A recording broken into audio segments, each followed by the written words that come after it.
Assalamualaikum warahmatullahi wabarakatuh.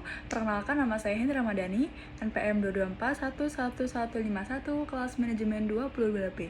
Di sini saya akan menjelaskan tentang materi gaya kepemimpinan. Gaya kepemimpinan adalah seorang yang memimpin dalam mengelola timnya untuk mencari tujuan organisasi. Gaya ini mencakup perilaku, nilai, dan metode yang digunakan untuk pemimpin dan memotivasi dan mengarahkan anggota timnya. Pentingnya gaya kepemimpinan. Gaya kepemimpinan yang efektif sangat penting untuk mencapai kesuksesan organisasi. Pemimpin yang efektif dapat, yang pertama, memotivasi dan menginspirasi anggota timnya untuk bekerja keras dan mencapai tujuan bersama, mencapai lingkungan kerja yang positif dan produktif, meningkatkan kinerja tim dan organisasi secara keseluruhan, membangun hubungan yang kuat dengan anggota timnya, mengatasi konflik dan menyelesaikan masalah secara efektif. Teori gaya kepemimpinan. Ada banyak teori yang berbeda tentang gaya kepemimpinan. Beberapa teori yang paling terkenal adalah teori otoriter.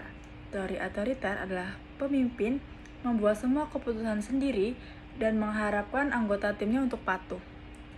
Tim demokratis. Pemimpin melibatkan anggota timnya dalam pengambilan keputusan. Teori laissez-faire. Pemimpin yang memberikan kebebasan yang besar kepada anggota timnya untuk bekerja dengan cara mereka sendiri. Berikutnya ada teori transformasional. Pemimpin menginspirasi dan memotivasi anggota timnya untuk mencapai tujuan yang tinggi.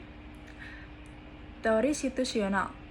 Gaya kepemimpinan yang paling efektif tergantung pada situasi. Berikutnya yaitu faktor-faktor yang mempengaruhi gaya kepemimpinan. Gaya kepemimpinan seorang pemimpin dapat dipengaruhi oleh berbagai faktor seperti kepribadian. Pemimpin yang ekstrovert cenderung lebih demokratis, sedangkan pemimpin yang introvert cenderung lebih otoriter. Nilai-nilai pemimpin. Nilai-nilai pribadi dalam seorang pemimpin akan mempengaruhi cara mereka memimpin. Pengalaman seorang pemimpin di masa lalu akan mempengaruhi cara mereka memimpin. Dan budaya organisasi. Budaya organisasi dapat mempengaruhi gaya kepemimpinan yang dianggap sesuai. Karakteristik anggota tim. Karakteristik anggota tim seperti tingkat keahlian dan motivasi dapat mempengaruhi gaya kepemimpinan yang paling efektif. Mengembangkan gaya kepemimpinan. Setiap orang memiliki potensi untuk menjadi pemimpin yang efektif. Ada beberapa hal yang dapat Anda lakukan untuk mengembangkan gaya kepemimpinan Anda, seperti mempelajari teori gaya kepemimpinan yang berbeda, mengamati pemimpin lain dan belajar dari mereka, mencari umpan balik dari anggota tim Anda, berlatih memimpin dalam situasi yang berbeda, terus belajar dan mengembangkan diri Anda. Dalam materi ini dapat disimpulkan bahwa gaya kepemimpinan dalam keterampilan yang penting bagi semua orang yang ingin sukses dalam hidup.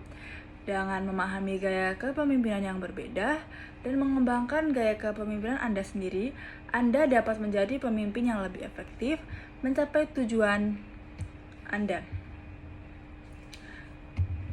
Ini berikut materi yang dapat saya sampaikan. Semoga bermanfaat dan sampai jumpa di materi berikutnya.